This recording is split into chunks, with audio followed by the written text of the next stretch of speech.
If you're wondering, well, when you say didn't even get a hearing, what do you need to do to get a hearing?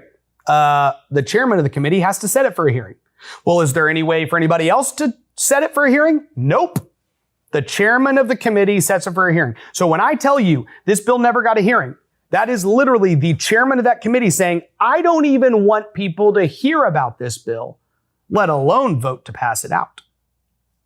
Senate Bill 162 by Charles Perry was the Birth Certificate Sex Protection Bill. This bill said that your sex has to be on your birth certificate. Right now, it says gender of the kid, male, female, or other. A couple years ago, Texas said, hey, why don't we just start putting a bunch of others down? This says we're going to put a sex section and we're going to say it's male or female and it can't be changed.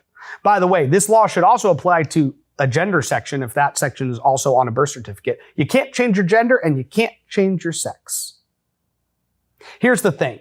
Currently in Texas law, parents can decide that Tommy, born a boy, lived a boy, assigned a boy, created as a boy, can become a girl. And they can go and change his birth certificate to say Tommy's a girl. That means that the state of Texas is participating in these evil acts. That's what that means.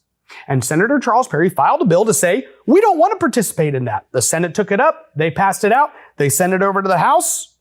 This bill passed in March in the Senate. Never received a hearing in the Texas House. Stephanie Klick never even gave it a hearing. Let's talk about health freedom. Let's talk about vaccine choice. So first of all, Senate Bill 177 is kind of the top bill that gets focused on. This was very simple. Brian Harrison came up with it as a brainchild. He just said, we're going to end COVID vaccine mandates, period. You can't get fired from your job. You can't get brought in. Anthony Fauci figured out, hey, I'm going to pass government mandates and I'm going to get all these private employers to become my little Nazi enforcers. And they're going to go around and tell everybody, you're not allowed to feed your family if you don't get the vaccine. And these people said, I'm not getting the vaccine. Great, you're fired. This bill would have said you can't do that. Passed out of committee, passed out of the Senate, the House bill and the Senate bill passed out of committee. Stephanie Klick sat on it for a little while. She was playing her role in the game, trying to slow roll things, not give the calendars committee enough time. She couldn't pass it out quickly because then the calendars committee would have had to sit on it forever. So she had to wait, and then pass it out. It's a hot potato. These bills are hot potatoes. And you have to understand, if you are a chairman that plays ball with leadership, you have to hold the hot potato. And they try to let you hold it just long enough before it's like really burning your hands. And then you hand it to the next guy. And then he sits on it a while. And if you run the clock correctly, you can kill all this policy. Senate Bill 177 got placed on the last calendar. Oh, sorry guys, just couldn't get to it.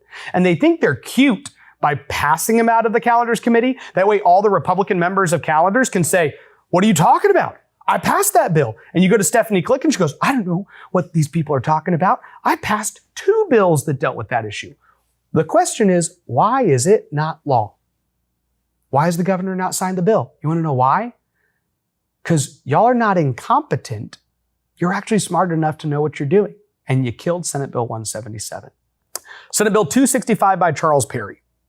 This is the state reporting for vaccine injuries. Let me just remind everybody, there's no debate about whether children get injured with vaccines. There's a debate about how many children get injured with vaccines, but not whether they get injured in vaccines. The federal government has a program specifically to pay out because they have all these mandates and then say, look, well, some of the kids are going to be collateral damage.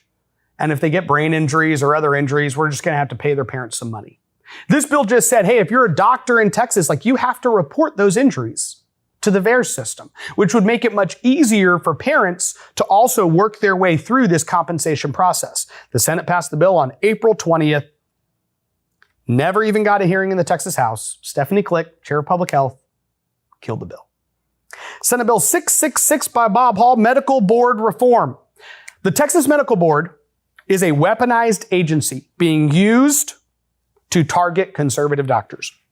They can lose their license based on an anonymous complaint.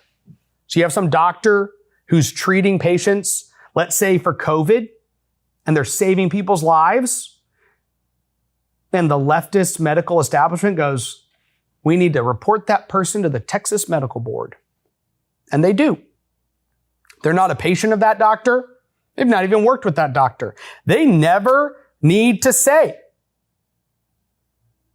This bill would have reformed that process. Passed the Senate on May 12th. Never even received a hearing. The Public Health Committee, Chairman Stephanie Klick, killed the bill.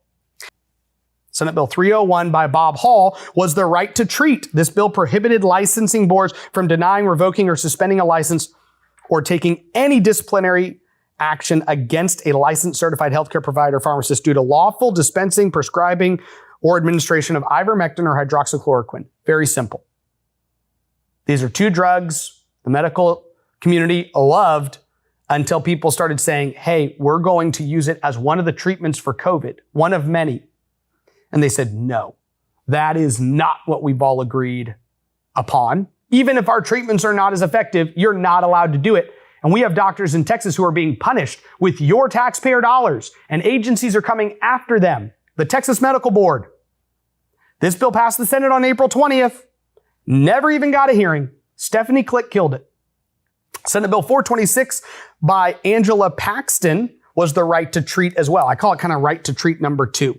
And basically this bill allowed patients the right to access off-label medication if their doctor prescribed it for COVID. It was basically saying, hey, when it comes to this disease that shows up, we're not going to basically come in and tell doctors you're only allowed to prescribe these few drugs. We're going to say, if there's anything you want to prescribe to your patient who has entrusted themselves to your care, you can do it. No adverse action taken against you. It passed the Senate on April 5th. There's tons of time. That's like passing in halftime in the Texas House. For the third and fourth quarter, Stephanie Klick killed it. Never even got a hearing in the Texas House.